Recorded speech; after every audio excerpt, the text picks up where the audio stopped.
नमस्ते दोस्तों, ये है वो 3 स्टूडेंट जो आईएएस की तैयारी कर रहे थे दिल्ली में और बेसमेंट में लाइब्रेरी में पानी भर जाने से इन 3 लोगों की मृत्यु हो जाती है दिल्ली ओल्ड राजेंद्र नगर में। आप देखिए वहां के छात्र इस वक्त इतना ज्यादा गुस्से में हैं और लगातार प्रदर्शन कर रहे हैं। कोचिंग माफिया, इसी कोचिंग माफिया के अंदर बैठा होकर बोल रहा हूँ, इनके अंदर इतनी सी नैतिकता नहीं है कि ये आकर एक शब्द बोल दे कि हाँ श्वेत राय हमारे तुम लोग के साथ है बच्चों। इतना ये कह देते हैं तो हम सारे छात्र इनके लिए जान की बाजी लगा देते हैं। लाइब्रेरी में हमारा समाधान है कि सारे बच्चे खेलने घूमेंगे, आपस में लड़ना झगड़ना शुरू करेंगे। मेरे सर्टिफिकेट करा दो क्या क्या हाँ हो जाएगा, करवा दो।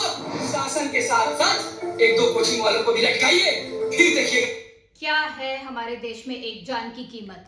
लगातार ऐसे इंसिडेंट्स कुछ महीनों से देखे जा रहे हैं, न्यूज में सुना जा रहा है कि कभी कहीं पे होर्डिंग गिर जाती है, कहीं पे गेमिंग जोन में आग लग जाती है। देखिए आप, ये है यहाँ पर एक कार रास्ते में चलते हुए आदमी को कुचल कर चली जाती है जिससे 2 लोगों की मृत्यु हो जाती है, बहुत महंगी कार। उसी के साथ आप देखिए मुंबई में होर्डिंग गिर जाती है जहाँ पे 70 लोग इंजर्ड हो जाते हैं और 16 आदमी मर जाते हैं।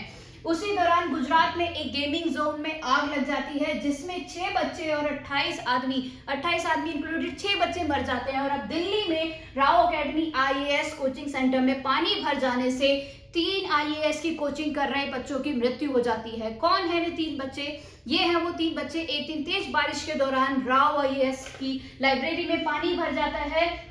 जिस वक्त ये बच्चे वहां पे पढ़ाई कर रहे होते हैं और पानी बेसमेंट में कुछ इस तरह चला जाता है। श्रेया यादव उत्तर प्रदेश से, निविन डेलविन केरला से एंड तान्या सोनी तेलंगाना से, ये 3 बच्चे निकलने की कोशिश कर रहे होते हैं बट निकल नहीं पाते और पानी में इनकी मृत्यु हो जाती है। इसी के लिए वहां पर इस वक्त काफी ज्यादा बच्चों के द्वारा प्रोटेस्ट किया जा रहा है। कहा जा रहा है सरकार को कि आए और इसकी अकाउंटेबिलिटी ले और इसकी कोई रिस्पॉन्सिबिलिटी ले, बताए और इन बच्चों के परिवार को कुछ मुआवजा की राशि दी जाए। मैं आपको बताऊं, ये जो इंस्टीट्यूट है इनकी फीस इतनी ज्यादा है, ये चार्ज करते हैं charges over 1 lakh for the general studies course to 9 to 10 month.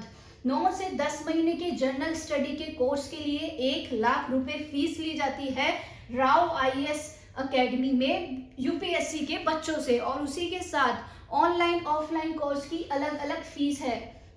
UPSC के 2 एग्जाम्स होते हैं, प्रीलाइम और मेंस। अगर बच्चा प्रीलाइम और मेंस दोनों की तैयारी करना चाहता है ऑफलाइन तो उसको 1,75,000 रुपए देने पड़ेंगे और अगर ऑफलाइन पढ़ना चाहता है तो 95,500 95,500 फीस देनी पड़ेगी। और अगर एक ऑप्शनल सब्जेक्ट आप ऑप्ट करना चाहते हो, किसी एक पर्टिकुलर सब्जेक्ट में आपको ज़्यादा स्टडी करनी है, आप थोड़ा वीक महसूस करते हो, अगर आप वो ऑप्ट करोगे तो उसको 55,500 ऑफलाइन एंड 45,500 ऑनलाइन आपको पैसे देने पड़ेंगे। साथ ही में अगर आप सिविल सर्विस एप्टीट्यूड टेस्ट की तैयारी करना चाहते हैं तो 18,500 ऑफलाइन, 12,500 ऑनलाइन कोर्स की तैयारी के लिए आपको देने पड़ेंगे। मतलब इतनी ज्यादा फीस चार्ज करने के बावजूद भी वहां पे बच्चों की सेफ्टी का कोई ध्यान नहीं रखा गया।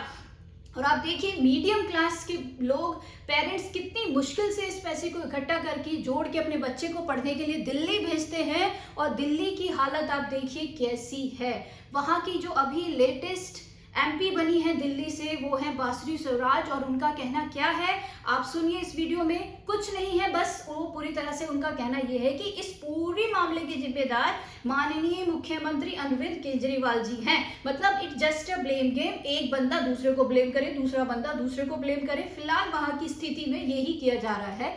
आप सुनिए मैम का क्या कहना है। 2.5 फुट पानी सड़क पर है, यही पूरा का पूरा पानी जाकर बेसमेंट पे फिल हो गया है। आप जानते हैं डाइवर्स की जरूरत पड़ी है तो आप खुद समझ सकते हैं कि कितनी गंभीर हालत है वहां पर। इस मृत्यु के पूरी तरह जिम्मेदार माननीय मुख्यमंत्री अरविंद केजरीवाल जी और माननीय विधायक दुर्गेश पाठक जी है।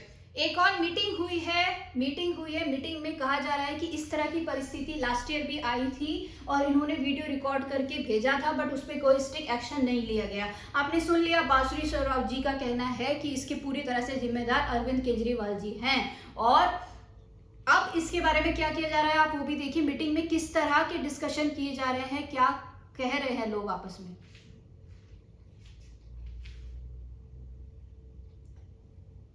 लास्ट ईयर मैंने पेन ड्राइव के अंदर वीडियो बना के डाला है और उस पेन ड्राइव में मैं भी हूँ। मैं इंटरव्यू ले रहा हूँ दुकानदारों से कि भाई ये हुआ, बोला नहीं हुआ, बिल्कुल नहीं हुआ और nothing was done and I send this complaint to you directly, you didn't even respond.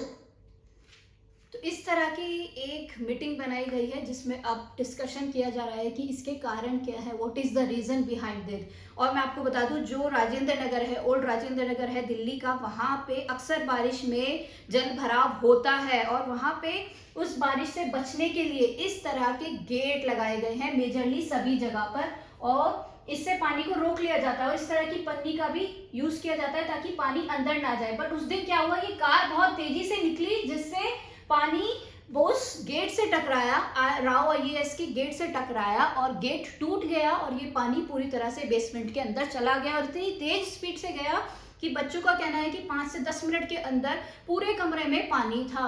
बच्चे भागे, निकलने की कोशिश की, पर अनफॉर्चुनेटली एक ही एग्जिट डोर था और वो भी बहुत छोटा कंजस्टेड डोर था, वहां से बच्चे निकले। बट ये 3 बच्चे वहां पर फंस गए और नहीं निकल पाए। अभी वहां पे जो करंट मेयर हैं उनका क्या कहना है, जो आप पार्टी की हैं, वो आप सुनिए। पूरी दिल्ली में ऐसे बहुत सारे कोचिंग सेंटर्स हैं जो बेसमेंट में इलीगल अवैध तरीके से चल रहे हैं, जिन्होंने एमसीडी के बिल्डिंग बायलॉज की धज्जियां उड़ाकर रखी हैं। अब किसी भी कोचिंग सेंटर्स पर हम स्ट्रिक्ट एक्शन लेने वाले हैं। जितने भी ऐसे कोचिंग सेंटर्स हैं, किसी को भी बख्शा नहीं जाएगा और साथ ही अगर कोई अधिकारी इसमें दोषी पाया जाएगा तो उस पर भी कार्रवाई होगी। शैली ओबरॉय जो दिल्ली की मेयर हैं, उनका कहना है कि हम जल्द से जल्द स्ट्रिक्ट एक्शन लेने वाले हैं अब सारे इंस्टीट्यूट कोचिंग सेंटर्स पर जो बेसमेंट में इस तरह की तैयारी करा रहे हैं। राव एकेडमी और राव एकेडमी से जुड़े और भी जो आईएएस के कोचिंग संस्थान हैं उनको भी अब सील कर दिया गया है पुलिस के द्वारा, और जितनी भी लाइब्रेरी वहाँ पे अवेलेबल थी वो अब क्लोज कर दी गई है। तो इस वक्त बच्चे भी काफ़ी ज़्यादा परेशान है कि हम पढ़ाई कैसे करेंगे। और बच्चों का ये भी कहना है कि जो लाइब्रेरी ओपन है उन्होंने अपने प्राइस रेट बढ़ा दिए हैं और उन्होंने अपनी फीस को बढ़ा दिया है, तो बच्चे काफ़ी ज़्यादा नाराज़ हैं और प्रोटेस्ट कर रहे हैं और कह रहे हैं वी वांट।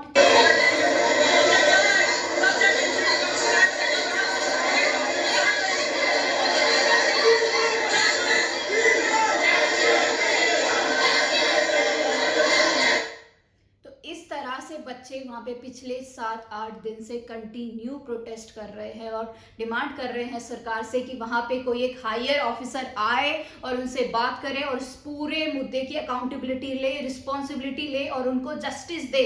कुछ स्टूडेंट्स का ये भी कहना है कि वहाँ पर उस दौरान 7 से 8 एम्बुलेंस आई थी और मृत्यु जो बताई गई है बच्चों की सिर्फ 3 बताई गई है और उनके साथ के दोस्त अभी मिसिंग है। तो अभी सरकार से बच्चे ये डिमांड कर रहे हैं कि जो बच्चे मरे हैं इनके परिवार को कुछ मुआवजा राशि दी जानी चाहिए। आई होप सरकार इसके बारे में बच्चों की बात सुने और जो बेस्ट हो सके वो करे। बट यस, अकाउंटेबिलिटी हमारे देश में जरूर ली जानी चाहिए कि इस पूरे मामले के लिए कौन जिम्मेदार है।